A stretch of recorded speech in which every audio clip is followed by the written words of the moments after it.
முதல்ல 1000 ரூபாய் இருந்தது, 1000 ரூபாய் செல்லாதுன்னு சொன்னீங்க. 500 ரூபாய் இப்போ இல்லை, சாரி 1000 ரூபாய் இல்லை, இப்போ 2000 ரூபாய் வந்துருச்சு. ஸோ 2000 ரூபாய் வரும்போது கருப்பு பணம் அதிகரிக்கத்தானே செய்யும். ஒருத்தர் அளவுக்கு அதிகமான சட்டத்து வரம்பிற்கு உட்படாத பணம் வச்சிருக்கும் போது 10 பெட்டிகளில் அவர் 1000 ரூபாய் வைக்கணும் போது பல லட்சம் கோடிகளை வைக்கணும் அப்படிங்கும்போது 2000 ரூபாய் வைக்கணும் அப்படின்னா அவருக்கு எளிமையாகத்தானே இருக்கும் அது. ஸோ அப்போ இந்த இடத்துல கருப்பு பணத்தை ஒழிக்கணும் அப்படிங்கிற நடவடிக்கை எங்கே வெற்றி அடைந்திருக்கு? அவரோட ரோல்ஸ் ரெஸ்பான்சிபிலிட்டிஸ்ன்னு பார்த்தீங்கன்னா அவர் பாரதிய ஜனதா கட்சியை வளர்க்கணும்னு தான் இருப்பாரே தவிர ஏடிஎம்கேக்கு என்ன ப்ளஸஸ், ஏடிஎம்கே எப்படி வளர்க்கணும், இல்லை கூட்டணிக்காக தன்னோட கட்சியை விட்டு கொடுத்து கூட்டணி கட்சிக்கு வளர்க்குறது வந்து அவரோட ரெஸ்பான்சிபிலிட்டி கிடையாது. பாரதிய ஜனதாவை பொறுத்த வரைக்கும் மோடின்னு சொல்லிட்டு ஏற்கனவே மோடி வந்து 10 ஆண்டுகள் இருந்துட்டாரு. ஏன் வந்து இந்த மோடியவே நீங்கள் ப்ரொமோட் பண்ணுறீங்க? நான் பிஜேபியில் மோடியை விட்டால் வேறு ஆளே இல்லையா? இன்னைக்கு தமிழ்நாடை பொறுத்த அளவுக்கு இந்த விஷயங்கள்லாம் எதுக்கு வெளியே வருதுன்னா, இவர் அன்காம்ப்ரமைசிங் நபர்.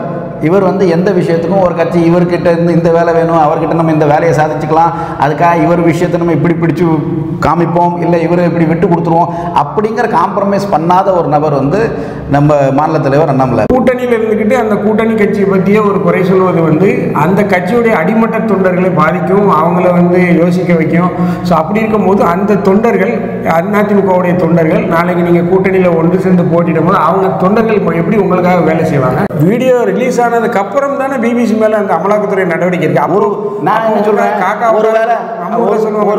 உட்கார பணமெல்லாம் உணர்ந்த கதை மாதிரி இல்ல போட்டதுக்கு அப்புறம் ஒருவேளை இப்படி எடுத்துக்கலாமா, அமலாக்கத்துறை நடவடிக்கை எடுக்க போறாங்கன்னு அவங்களுக்கு அது தெரிஞ்சு அதுக்கு முதல்ல இதை ரிலீஸ் பண்ணியிருக்காங்கன்னு சொல்லலாமா? இந்த சிறுபான்மையின வாக்குகள் தமிழகத்தில் பெருமளவு திமுகவுக்கு தான் போகுது கிட்டத்தட்ட.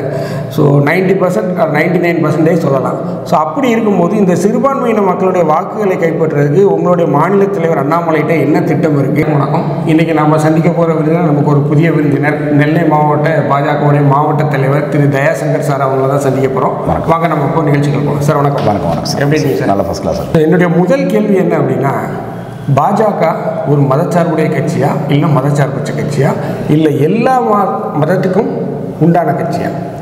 இல்லை, பாரதிய ஜனதா கட்சி வந்து இது செக்குலருங்கிறது ஒரு மோஸ்ட்லி மிஸ்யூஸ்டு வேர்டு இந்தியாவில். ஆக்சுவலி நாங்கள் வந்து எல்லாருக்கும், எல்லா மதத்துக்கும் எல்லா ஜாதிக்கும் உட்பட்ட ஒரு கட்சி தான். எல்லாருக்கும் நம்ம வந்து பாரதிய ஜனதா கட்சி குரல் கொடுக்குது. இப்போ நீங்கள் எங்கள் ஆர்கனைசேஷன்லேயே பார்த்தீங்கன்னா ரொம்ப பெரிய லெவலில் வரைக்கும் நீங்கள் வந்து ரொம்ப சக்ஸஸ்ஃபுல் லீடர்ஸ்லாம் இன்றைக்கி முக்தார் அப்பாஸ்லேருந்து நேஷ்னல் லெவலில் இல்லை ஸ்டேட் லெவல்லையும் பார்த்தீங்கன்னா நிறைய லீடர்ஸ் வந்து மைனாரிட்டி கம்யூனிட்டியிலேருந்து வந்து இருக்காங்க சக்ஸஸ்ஃபுல்லாக அவங்க பெர்ஃபார்ம் பண்ணிகிட்டு இருக்காங்க. ஏன் இன்றைக்கி நீங்கள் ஆல் இண்டியா லெவலில் ஒரு நல்ல ஒரு ஸ்போக்ஸ் பர்சன் பார்த்தீங்கன்னா ஷேதாத் பூனாவாலா, அவங்க ஒரு முஸ்லீம் கம்யூனிட்டி சேர்ந்தவங்க தான் இருக்காங்க. ஜஃபார்னு ஒருத்தர், குஜராத்துன்னு நம்ம நிறைய அடிக்கடி முஸ்லீம் கம்யூனிட்டி பற்றி பேசும்போது குஜராத் ரொம்ப கொண்டாடுறோம். ஜஃபார் பாயின்னு அங்கே குஜராத்தில் ஒருத்தர் இருக்கார், அவர் பாரதிய ஜனதா கட்சியோட ஸ்போக்ஸ் பர்சனாக இருக்காங்க. ஸோ இது வந்து ஒரு தமிழ்நாட்டில் மட்டும் ஒரு போர்ட்ரே பண்ணப்படுது. என்னென்னா, மாற்று சமுதாயம் வெறும் ஹிந்து சமுதாயத்தை பற்றி எதுவும் பேசும்போது வேறு யாரும் மாற்று கட்சிகள் ஹிந்து சமுதாயத்தை பற்றி பேசும்போது வேறு யாரும் அதுக்கு குரல் கொடுக்காமல் இருக்கும்போது பாரதிய ஜனதா கட்சி ஃப்ரண்ட்டில் வந்து அந்த சமுதாயத்துக்கும் குரல் கொடுக்கும்போது அது அஃப்கோர்ஸ் ஒரு மெஜாரிட்டி எண்ணிக்கையில் இருக்கிறதுனால ஒரு மெஜாரிட்டேரியனிசம்னு ஒரு கான்செப்டை கொண்டு வந்து ஒரு அன்செக்குலர் பார்ட்டி, ஒரு கம்யூனல் பார்ட்டின்னு கொண்டாடுறாங்க. அதுக்கு ஒரு பேசஸ் இல்லை, வேறு ப்ரோபகண்டா. பேசிக்லி இது மூலமாக தமிழ்நாட்டில் ஒரு ப்ரோபகண்டா ரன் பண்ணிட்டு இருக்காங்க. வேறு எதுவும் குற்றச்சாட்டு அட்மினிஸ்ட்ரேட்டிவ் லெவலில் நீங்கள் பண்ண முடியாது. அதனால் இந்த மாதிரி ப்ரோபகண்டா வச்சு பிஜேபி மேலே குற்றச்சாட்டு வைக்கிறதுக்கு ஒரு முயற்சியை பார்க்குறோம். மாநில தலைவர் அண்ணாமலை அவர் வந்து பார்த்தீங்கன்னா உங்களுடைய கூட்டணி கட்சி கூடயும் அவருக்கு ஒரு சரியான புரிதலில் ஒரு மோதல் போக்கு போயிட்டுருக்கு. ஏன்னா அவர் கொடுக்கக்கூடிய எல்லாவித ஸ்டேட்மெண்ட்டுகளுக்கும் வந்து ஜெயக்குமார் அவர் ஒரு பதிலடி உங்கள் கூட்டணி கட்சியிலேருந்து ஒரு பதில் கொடுக்குறாரு. ப்ளஸ் பத்திரிகையாளர்கள் சந்திப்புலேயும் வந்து ஒரு மோதல் நிலையில் தான் இருக்குது. ப்ளஸ் உங்களுடைய கட்சியிலையுமே வந்து அவருக்கு ஒரு சில பேர் எதிர்ப்பில் சில கமெண்ட்ஸ் நிறைய பேர் போகிறாங்க. அந்த மாதிரி ஒரு இப்போ சமீபத்தில் வந்து காயத்ரி ரகுராம் அவங்களும் போனாங்க. ப்ளஸ் வந்து உங்களுடைய ஐடி ஊடக பிரிவு நிர்மல்குமார் சிட்டி அவரும் வெளியே போயிட்டார்.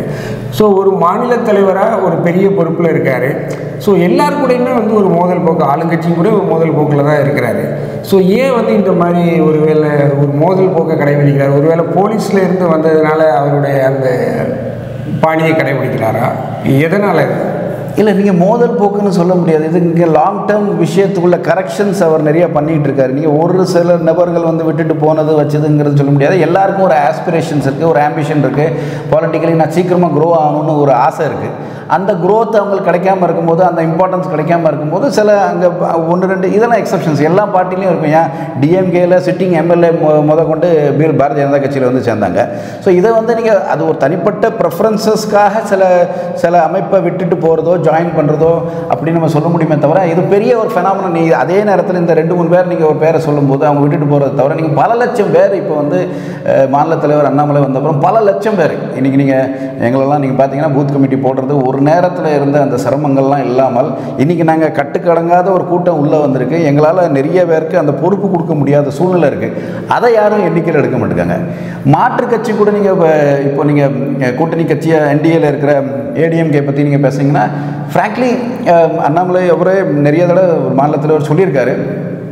அவரோட ரோல்ஸ் ரெஸ்பான்சிபிலிட்டிஸ்ன்னு பார்த்தீங்கன்னா, அவர் பாரதிய ஜனதா கட்சியை வளர்க்கணும்னு தான் இருப்பாரே தவிர, ஏடிஎம்கேக்கு என்ன ப்ளஸஸ், ஏடிஎம்கே எப்படி வளர்க்கணும், இல்லை கூட்டணிக்காக தன்னோட கட்சியை விட்டு கொடுத்து கூட்டணி கட்சிக்கு வளர்க்குறது வந்து அவரோட ரெஸ்பான்சிபிலிட்டி கிடையாது. இருந்தாலும் கூட்டணி அப்படிங்கிறது வந்து ஒரு கொள்கை ரீதியான கூட்டணி இல்லை, இது ஒரு தேர்தலுக்கான கூட்டணி. உங்களுடைய கொள்கை வேறு, அவர்களுடைய கொள்கை வேறு. ஸோ அப்படிங்கும்போது ஒரு கூட்டணியில் இருந்துக்கிட்டு அந்த கூட்டணி கட்சியை பற்றிய ஒரு குறை சொல்வது வந்து அந்த கட்சியுடைய அடிமட்ட தொண்டர்களை பாதிக்கும், அவங்கள வந்து யோசிக்க வைக்கும்.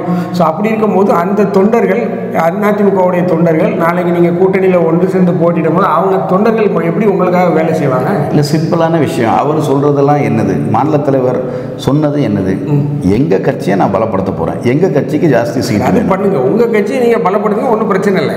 பட் அதுக்காக உங்கள் கூட்டணி கட்சியில் இருக்கிறவங்கள வந்து நான் வந்து திமுகவுக்கு டிஎம்கே ஃபைல்ஸ் ரிலீஸ் பண்ண மாதிரி அதிமுகவுடைய ஊழல்களையும் நான் சொல்லுவேன் அப்படின்னு சொல்லும்போது அந்த கட்சி தலைவர்கள் 2ஆம் கட்ட 3ஆம் கட்ட தலைவர்களை முகம் சுளிக்க வைக்கிறது இல்லையா? இல்லை, ஸ்பெசிஃபிக்கலி அவர் வந்து அண்ணா திராவிட முன்னேற்ற கழகத்தோட ஃபைல்ஸ் ரிலீஸ் பண்ணுவேன்னு சொல்ல, எல்லா கட்சிக்குள்ள ஃபைல்ஸ் கேட்கும்போது அவர் அதிமுகவுடைய எந்தெந்த பிஜேபி வந்து தமிழ்நாட்டில் ஆன்டி கரப்ஷன் பிளாங்க்ல பொதுமக்கள் மத்தியில் போய் ரீச் ஆகணும்னு விருப்பப்படுறாங்க. பிஜேபி வந்து என்னெல்லாம் கரப்ஷன் நடக்குதோ அதை வந்து ஃப்ரண்ட்டில் பொதுமக்கள் மத்தியில் கொண்டு போகிறாங்க. அதுக்கப்புறம் பொதுமக்கள் அதுக்கு டிசைட் பண்ணிக்கணும். ஸோ எங்களை பொறுத்த அளவுக்கு நாங்கள் என் பார்வைக்கு அவர் வந்து டைரெக்டாக ஏடிஎம்கே ஃபைல்ஸுன்னு அப்படிங்கிறது ஒன்றும் கொண்டு வரல. யார் ஃபைல்ஸாக இருந்தாலும் கொண்டு வருவேன்னு சொன்னாங்க. அதை வந்து மீடியாவும் ஏடிஎம்கே ஃபைல்ஸும் கொண்டு வர போகிறீங்களா அப்படிங்கிற கணக்கில் கொண்டு போகிறாங்க. அவரை பொறுத்த அளவுக்கு சிம்பிள், தமிழ்நாட்டில் கரப்ஷன் நடக்கக்கூடாது. இவ்வளோ வருஷ காலத்தில் நிறைய கரப்ஷன் நடந்திருக்கு. இந்த ஃபஸ்ட்டு டிஎம்கே ஃபைல்ஸ்ன்னு கொண்டு வரும்போதே 1,33,000 கோடிக்கு உள்ளே கொண்டு வந்திருக்காங்க. உள்ள எல்லாம் டேட்டெல்லாம் கொடுத்துருக்காங்க. அந்த தகவல்கள் எல்லாமே பார்த்தீங்கன்னா பொது வழியில் இருக்கக்கூடிய தகவல்கள். அது எல்லாமே அவங்களுடைய இதில் பண்ணும்போது அஃபிடவிட் ஃபைல் பண்ணும்போது உள்ளான தகவல்கள். தேர்தல் ஆணையத்துக்கு அவங்க சப்மிட் பண்ண சொத்து விவரங்களை தான் எடுத்து வெளியிட்டிருக்காரு. இதில் எந்த மாதிரி ஸ்பெஷலான ஒரு டேட்டா எதுவுமே இல்லை. இதில் ஒரு கருத்து என்ன சொன்னாங்க, பொது வழியிலே கொஞ்சம் இருந்திருக்கு. அதை தவிர யோசிச்சு பாருங்கள், ஒரு 8-10 பேரோட ஒரு சொத்து கணக்கை வந்து 1,33,480 crores. இது வந்து ஒரு 20 years 25 years காலத்தில் அவ்வளோ தூரத்துக்கு வருதுன்னா அது கொஸ்டினபிளாக கிடையாதா? அது பொதுமக்களாக நம்ம கேள்வி கேட்கப்படாதா? நான் இன்றைக்கி கொள்ளை அடித்து வச்சுருக்கேன்னு வைங்களேன், ஒரு அமௌண்ட் நிறைய அடித்து வச்சுருக்கேன், அதை நான் பொது வழியில் எடுத்து கொடுத்துட்டேன். 2-3 தடவை வந்து அவங்க கவர்மெண்ட்டே சென்ட்ரல் கவர்மெண்ட்லாம் இருந்திருக்கு, இன்கம் டேக்ஸு அதை வந்து கண்டுக்கல, இல்லை கண்டுக்கிடாமல் போயிட்டாங்க, ஏதாவது ஒரு காரணம் இருந்திருக்கு. அதுக்காக நான் பண்ண கரப்ஷன் ரைட் ஆயிருமா? சிம்பிளான கேள்வி. அவர் என்ன கேட்குறாரு, 1,33,480 கோடி ரூபா வந்து தப்பாக கொடுக்கப்பட்டிருக்கு. ஏன்னா நீங்கள் ஏற்கனவே ஒரு அஃபிடவிட்டில் கொடுத்துருக்கீங்க, அதனால் இதெல்லாம் கரெக்டாகிருமா, இதை ஒயிட் ஆக்கி விட்டுறலாமா? இதை நீங்கள் இது பொதுமக்கள் சரி தெரியட்டும் இருக்கிறதானே சொல்கிறாங்க. அப்போ அவங்க பொதுமக்களுக்கு தெரியட்டும், பொதுமக்கள் இதுக்கு வந்து ஒரு முடிவு எடுக்கட்டும், இது சரியான லெவலில் அவங்க சமாளிச்சிருக்காங்க. உங்கள் மாநில தலைவர் ஊழல் குற்றச்சாட்டுகளை சுமத்துறாரு ஆளுங்கட்சி மேலே. பட் அவர் மேலே இந்த ஆருத்ரா நிதி நிறுவன மோசடி வழக்கில் அவருக்கு தொடர்பு இருக்குது அப்படிங்கிற மாதிரிலாம் செய்திகள் உலா வந்துக்கிட்டு இருக்குது. அதுக்கு உண்டான உங்கள் மாநில தலைமையிலே அந்த முதலீட்டாளர்கள் வந்து இடையில வந்து அந்த உங்களுடைய மாநில தலைமையை சூழ்ந்தார்கள், எங்களுக்கு ஒரு நீதி கிடைக்கணும் அப்படின்னு சொல்லிட்டு. ஸோ உங்களுடைய தலைவர் வந்து அவர் சுத்தமாக இருக்கணும் இல்லையா? அவர் மேலே ஒரு ஊழல் குற்றச்சாட்டு வருது அப்படிங்கும்போது அழகாக சொல்லுங்க, இல்லைங்க, நான் என்ன சொல்கிறேன், ஆருத்ரா விஷயத்தில் என்ன நடந்திருக்கு, ஆருத்ரா அந்த கம்பெனியில் சம்மந்தப்பட்ட ஒரு நபர் வந்து அவர் கூட சேர்ந்து ஒரு ஃபோட்டோ எடுத்திருக்காரு. அவரும் கட்சியில் சேர்ந்துருக்காரு. நிறைய பேர் இன்றைக்கி இந்த திருநெல்வேலி கட்சி ஆஃபீஸில் வந்து ஒருத்தர் சேர்ந்துறாங்கன்னா நான் உடனே பேக்ரவுண்ட் செக் நான் ஆரம்பிக்க மாட்டேன்.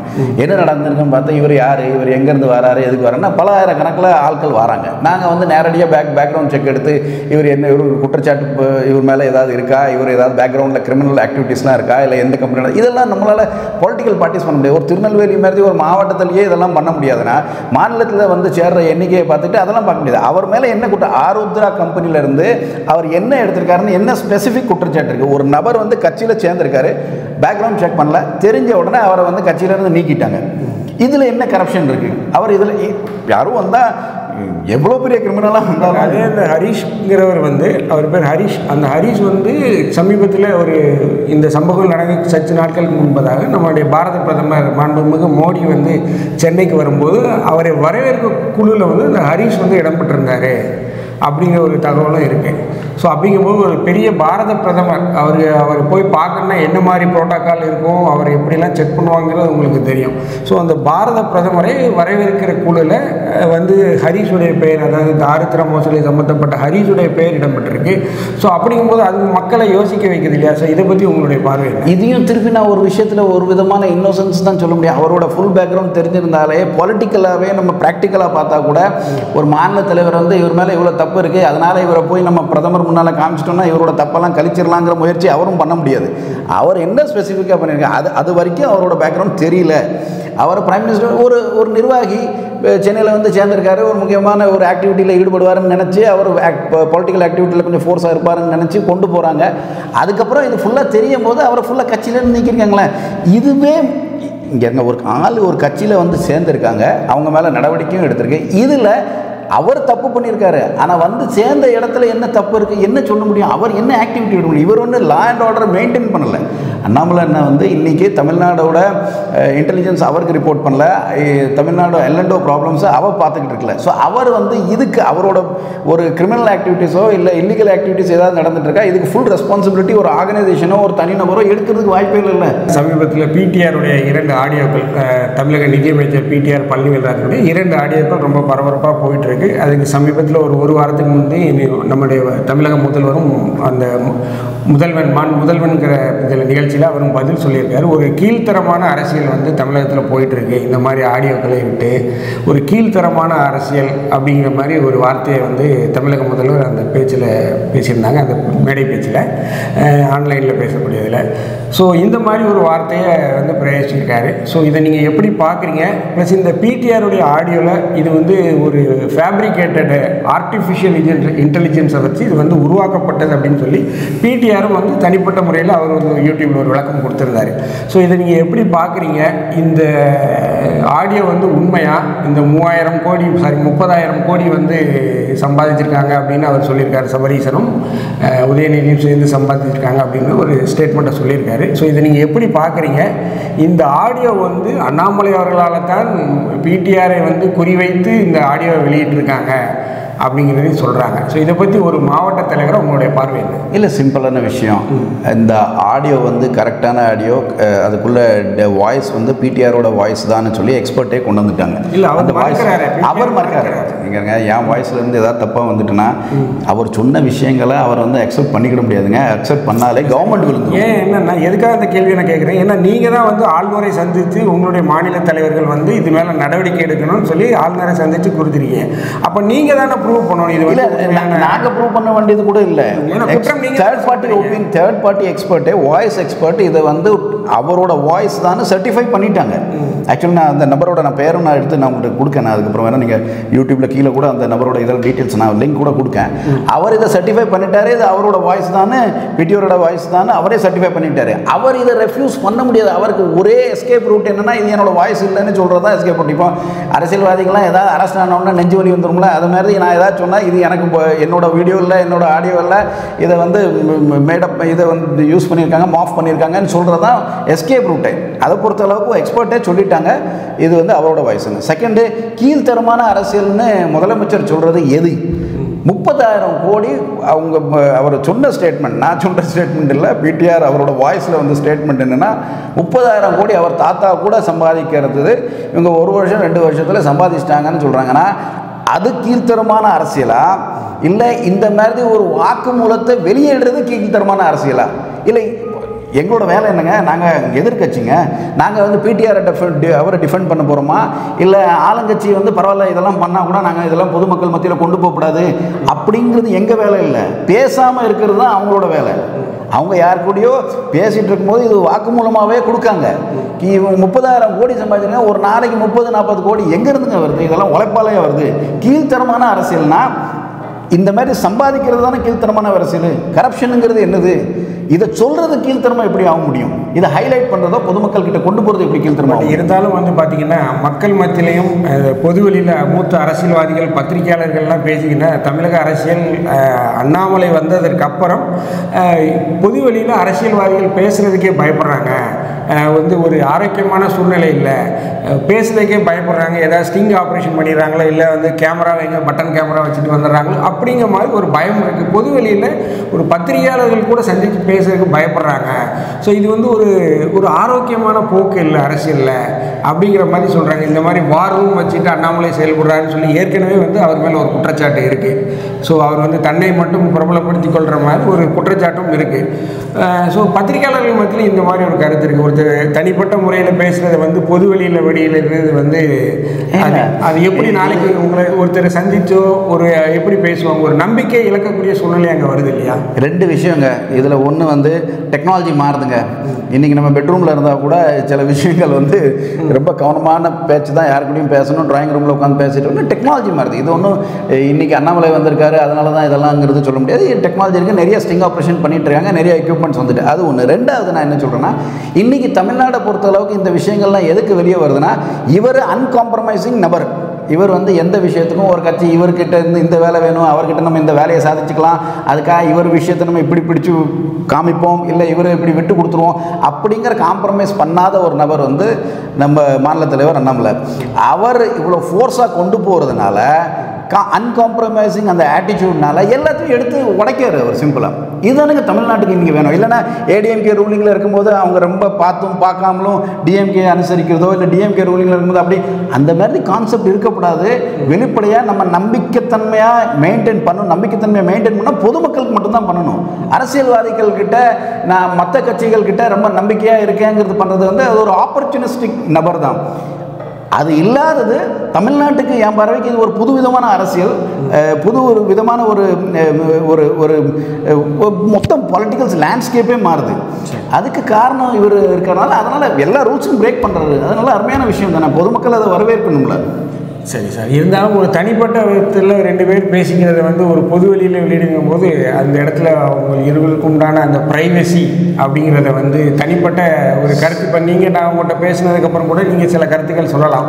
பட் அந்த கருத்தை நீங்கள் நம்பிக்கையின் அடிப்படையில் சரி ஜோசப்கிட்ட பேசலாம் அப்படின்னு சொல்லியிருப்பீங்க. பட் அந்த கருத்தை வந்து நான் பதிவு பண்ணி வெளியே கொண்டு வெளியிடுங்கும் போது அந்த இடத்துல இந்த நம்பிக்கை மோசடி அப்படிங்கிற மாதிரி ஒரு ஆயிராதா சார்? அது நீங்கள் உங்களுக்கும் எனக்கும் உள்ள சில விஷயங்கள் மட்டும் இருந்ததுன்னா அது சரி சார். இன்றைக்கி நான் உங்கள்கிட்ட தனிப்பட்ட முறையில் சொல்லியிருக்கேன், நான் ஒரு 50 கோடி ரூபா எனக்கு அங்கேருந்து வருமானம் வந்துகிட்டு இருக்கு, நல்லபடியாக ஓடிக்கிட்டு இருக்கு, ஏதாவது மணல் வேலை நடக்க வைக்கணும்னு சொன்னோம்னா அதை நீங்கள் ஷேர் பண்ணால் ஃப்ராங்க்லி என்னோட நீங்கள் கரப்ஷன் விஷயத்தை நீங்கள் ஷேர் பண்ணால் நம்ம வந்து பொது வாழ்க்கையில் இருக்கும். நான் ஒன்றும் ஒரு பர்சனல் லைஃப் எனக்குங்கிறது நான் பர்சனல் ஒரு இண்டிவிஜுவல் ஆள் கிடையாது, ப்ரைவேட் ஆள் கிடையாது. நான் வந்து நான் அரசியல்னு வந்துட்டு நீங்கள் ஜேர்னலிஸ்ட்டாக இருக்கீங்கன்னா 2ஓட ஒரு ப்ரொஃபைலே மாறுது. நான் எது பேசினாலும் இன்றைக்கி நான் தனிப்பட்ட நபர் என்னோட கருத்து மட்டும்னு பதிவு பண்ணேன்னா அது தனிப்பட்ட நபர் ஒருத்தர் கருத்து பதிவு பண்ணிட்டான்னு சொல்லிட்டு போக முடியாது. அது பாரதிய ஜனதா கட்சியோட ஒரு மாவட்ட தலைவர் இந்த மாதிரி பேசுகிறாருன்னு தானே நடக்கும்.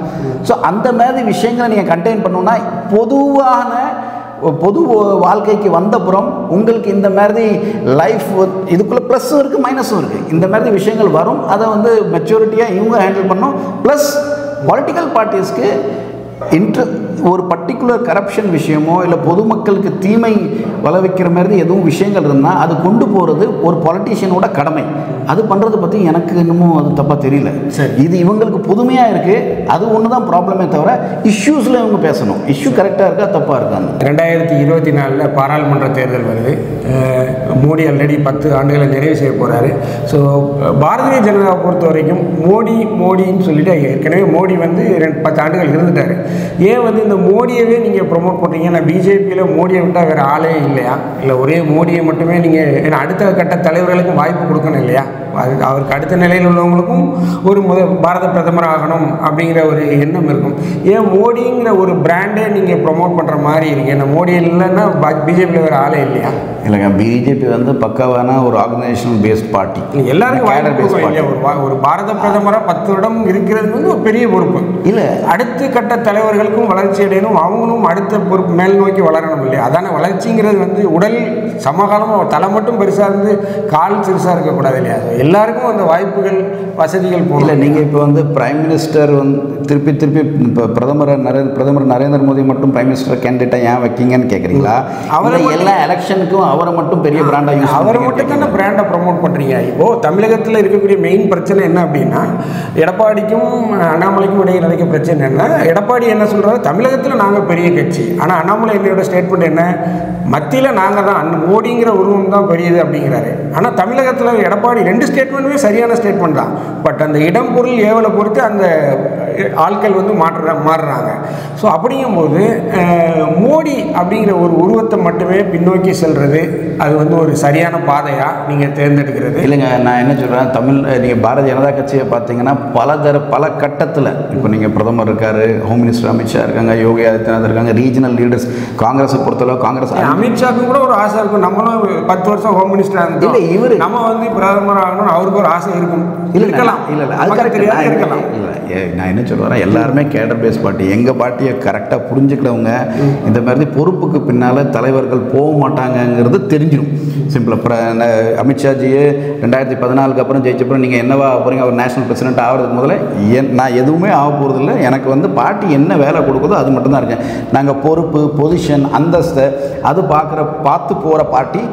கேடர்ஸ் எங்ககிட்ட இல்லை, அந்த மாதிரி ஆட்கள் நாங்கள் கிடையாது. ஆஸ் அன் ஆர்கனைசேஷன் நான் என்ன சொல்கிறேன், உங்கள் கொஸ்டினுக்கு ஆன்சர் கொடுக்குறேன். பிரதமர் வந்து இன்றைக்கி இவ்வளோ சிறப்பாக நடத்திட்டு இருக்காங்க, வேலை பண்ணிகிட்டு இருக்காங்க.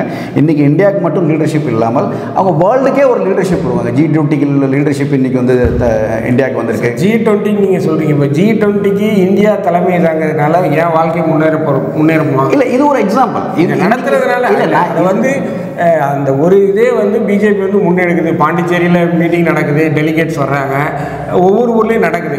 பட் G20 மாநாட்டை பிஜேபி இந்தியா தலைமையேற்று நடத்தல. தனி மனித வாழ்வுக்கு என்ன முன்னேற்றம், அவன் வாழ்வில் என்ன மாற்றத்தை இல்லைங்கன்னா G20 தான் நம்மளோட எல்லா என்ன பெனேஷியான்னு சொல்லுவாங்க, எல்லா பிரச்சனைக்கும் ஒரு தீர்வுங்கிறது நான் சொல்ல வரல. நான் அதை ஒரு முன்னிலை எடுத்து வைக்கேன். ஒரு வேர்ல்டு ஃபோரமில் எப்படி இந்தியா ரிப்ரசன்ட் பண்ணிக்கிட்டு இருக்கு, யுனைடெட் நேஷன்ஸில் நம்மளோட ரிப்ரசன்டேஷன் எப்படி இருக்குது, ரஷ்யாவும் யுக்ரைனுக்குள்ளே போரில் நம்மளால் எப்படி அங்கே பங்களிக்க முடியுது, சுடானில் இன்னைக்கு கூட வார் நடந்தால் நம்மளோட இந்தியர்களை எப்படி நம்ம காப்பாற்றி கொண்டு வர முடியுது, ஈராக்கு போனால் நம்மளால் இதெல்லாம் முதல்ல நடக்கலை.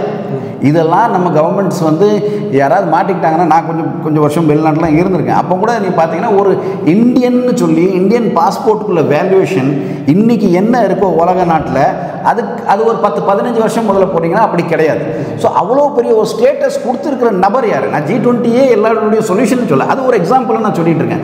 இதை தவிர நீங்கள் வேர்ல்டு ஃபோரமில் இந்தியன் நீங்கள் யூஎஸில் போனீங்கன்னா மேஜர் கம்பெனிஸ்குள்ள சிஇஓஸ்லாம் நம்ம பார்த்தீங்கன்னா எல்லாரும் இந்தியனாக இருக்காங்க. ஒன்றும் இல்லைங்க, இந்தியா எவ்வளோ தூரத்துக்கு இது பிஜேபியோட சக்ஸஸ் மட்டும் சொல்ல, இது இந்தியாவோட சக்ஸஸ்ன்னு எடுத்துக்கிடுவோம். அதுதான் பிரதமரும் சொல்கிறார். இன்றைக்கி இந்தியா எப்படி வளர்ந்துருக்கு, இன்றைக்கி அதே பிரிட்டிஷ் நம்ம மேலே ரூல் பண்ணிட்டு இருந்தாங்க, அங்கேக்குள்ள ஒரு பிரைம் மினிஸ்டராகவே மிஸ்டர் சுனாக் வந்து நம்மளோட இந்தியன் ஒரிஜினுக்குள்ள ஒரு ஆள் அந்த பிரைம் மினிஸ்டர் ஆகிறாங்க. எவ்வளோ பெரிய அந்தஸ்தை ஒன்று கிடைச்சிட்டு இருக்கு. எங்கேயோ ஒரு மிஷினரி வேலை பார்த்துட்டு இருக்குன்னு தானே அர்த்தம். அது வந்து வெறும் பார்ட்டியோட கான்ட்ரிபியூஷனாக எடுக்க வேண்டாம், இந்த நாட்டோட எல்லா நபரோட கான்ட்ரிபியூஷன் எடுத்துங்க. அதை லீட் பண்ணுற நபர் பிரதமர் மோடி தானே. அதுக்கு அவருக்கு அந்தந்த அங்கீகாரம் கொடுக்கணும்ல. இன்றைக்கி இவ்வளோ விஷயங்கள் பண்ணிகிட்டு இருக்கும்போது என்ன குறை இருக்குது, அவரை எதுக்கு மாற்ற வேண்டியது இருக்கும்? இல்லை, இருந்தாலும் என்னுடைய கேள்வி என்ன அப்படின்னா, ஒருத்தர் பின்னாடியே போகிறது அப்படிங்கிறது என்ன? இப்போ சில கட்சிகளில் சில கொள்கை வச்சுருக்காங்க, ஒருத்தருக்கு ஒரு பதவி, ஒருத்தருக்கு பதவி கொடுத்துட்டா. இப்போ வந்து பார்த்தீங்கன்னா உதாரணத்துக்கு ஜெகதீஷ் ஷெட்டர் அவருக்கு நீங்கள் வந்து கர்நாடகாவில் அடுத்து பதவி கொடுக்கல, அதனால் அவர் வந்து அவருக்கு வாய்ப்பு கொடுக்கல போட்டியிடுறதுக்கு. ஸோ அதனால் அவர் ரிசைன் பண்ணிட்டு காங்கிரஸில் ஜாயின் பண்ணிட்டார். அவர் கிட்டத்தட்ட 4-5 முறை முக்கிய பதவியில் விதிச்சிருக்காரு உங்களுடைய பிஜேபியில்.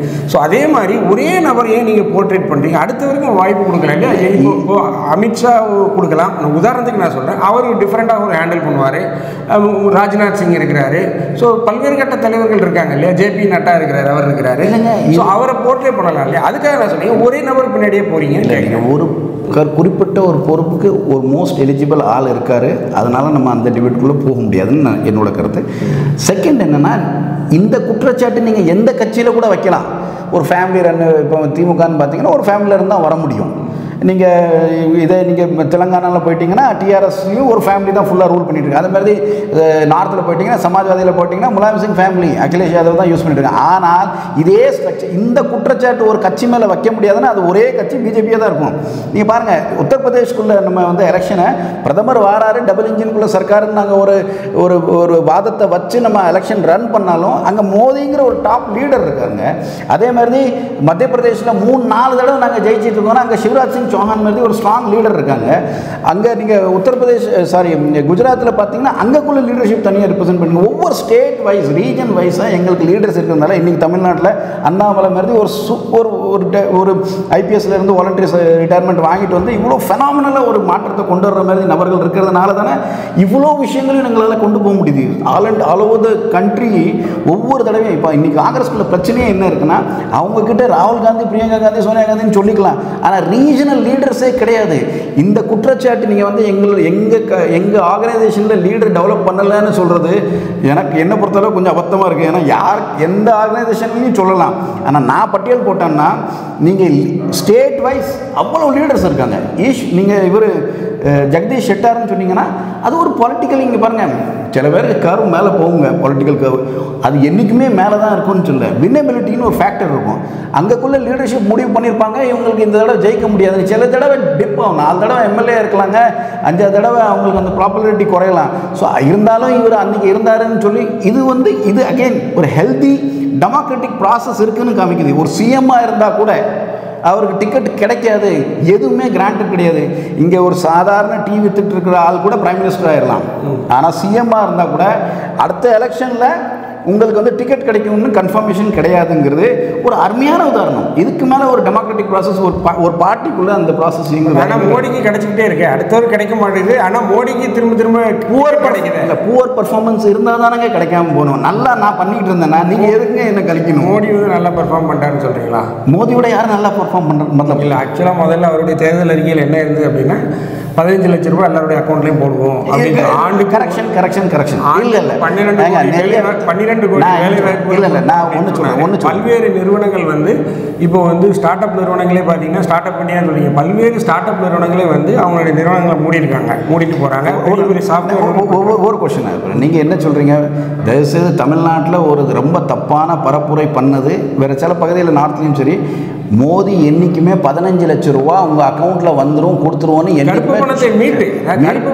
கொடுக்க முடியாது. மீட்டும் கொடுக்கல. அவர் என்ன சொன்னார்னா, இந்தியாவில் இருக்கிற கருப்பு பணத்துக்குள்ள நம்ம என்னைக்கு அமௌண்ட்டை பார்த்தோம்னா ஒவ்வொரு நபருக்கும் ஒரு 15 லட்சம் ரூபா கிடைக்கிற அளவுக்குள்ள. அது ஹிந்தியில் நீங்கள் போட்டு பாருங்கள். சில பேருக்கு இங்கே தமிழ்நாட்டில் ஹிந்தி வரவே விடாமல் ஆக்குனதுனால நிறைய பேருக்கு அதோட புரிதல் தப்பாக இருக்குது. ரொம்ப தெளிவாக சொல்கிறாரு, பிளாக் மணி நம்ம உள்ளே கொண்டு வந்தோம்னா ஒவ்வொரு நபருக்கு 15 லட்சம் ரூபா வரைக்கும் அக்கௌண்ட்டில் போடுற அளவுக்குள்ள அமௌண்ட் வெளியே போய் நிற்குதுன்னு சொல்கிறார். சரி, இப்போ மோடி பிளாக் மணி கொண்டு வந்துட்டாரா? எவ்வளோ வந்துங்க? மோர் தென். சரி, இப்போது முதல்ல 1000 ரூபா இருந்தது, 1000 ரூபா செல்லாதுன்னு சொன்னீங்க. 500 ரூபாய் இப்போ இல்லை, சாரி 1000 ரூபாய் இல்லை, இப்போ 2000 ரூபாய் வந்துருச்சு. ஸோ 2000 ரூபாய் வரும்போது கருப்பு பணம் அதிகரிக்கத்தானே செய்யும். ஒருத்தர் அளவுக்கு அதிகமான ஒரு சட்டத்து வரம்பிற்கு உட்படாத பணம் வச்சிருக்கும் போது 10 பெட்டிகளில் அவர் 1000 ரூபாய் வைக்கணும் போது பல லட்சம் கோடிகளை வைக்கணும் அப்படிங்கும்போது 2000 ரூபாய் வைக்கணும் அப்படின்னா அவருக்கு எளிமையாகத்தானே இருக்கும் அது. ஸோ அப்போ இந்த இடத்துல கருப்பு பணத்தை ஒழிக்கணும் அப்படிங்கிற நடவடிக்கை எங்கே வெற்றி அடைந்திருக்கு? இப்போ உதாரணத்துக்கு ஏன்ட்ட 1000 கோடி இருக்குது, கருப்பு பணம் இருக்குது அப்படின்னு சொல்கிறேன்னு வச்சுக்கோங்களேன். 1000 கோடியை நான் 1000 ரூபாய் நோட்டாக வைக்கணும்னா எனக்கு செலவாகும். நிறைய இது வைக்கணும். இப்போ 2000 ரூபா நோட்னா ஈஸியாக வச்சுட்டு போயிடலாம்ல. இல்லை இது வந்து பிளாக் மணி மேலே இருக்கிற அசால்ட்டுங்கிறது அடிங்கிறது நிறைய விதத்தில் 2014 நிறைய ரூல்ஸ் அண்ட் ரெகுலேஷன்ஸ் நிறைய லா கொண்டு வந்தாங்க. பெனாமி ஆக்ட்னு கொண்டு வந்திருக்காங்க. நீங்கள் உங்கள் பேரில் மட்டும் நான் ஒரு பொறுப்பு ஒரு ப்ராப்பர்ட்டியை ரெஜிஸ்டர் பண்ணிட்டா அதை பிஜேபி அது வந்து பார்ட்டி வந்து கவர்மெண்ட் வந்து அதை வந்து டைரெக்டாக எடுத்துடலாம். பெனாமியாக நீங்கள் போட்டு அதுக்குள்ளே சோர்சஸ் ஆஃப் இன்கம் காமிக்கலன்னா எடுக்கலாம். அது மட்டும் இல்லாமல் நிறைய வெளியே போனவங்க நீங்கள் விஜய் மால்யாவிலேருந்து லலித் மோதியிலேருந்து எல்லாருடைய ப்ராப்பர்ட்டியும் எடுத்துட்டாங்கங்க. 1,15,000 கோடிக்கு மேலே ப்ராப்பர்ட்டிஸை சீஸ் பண்ணியிருக்காங்க. இவ்வளோ பெரிய அமௌண்ட்டுங்க. இது 1,15,000 crores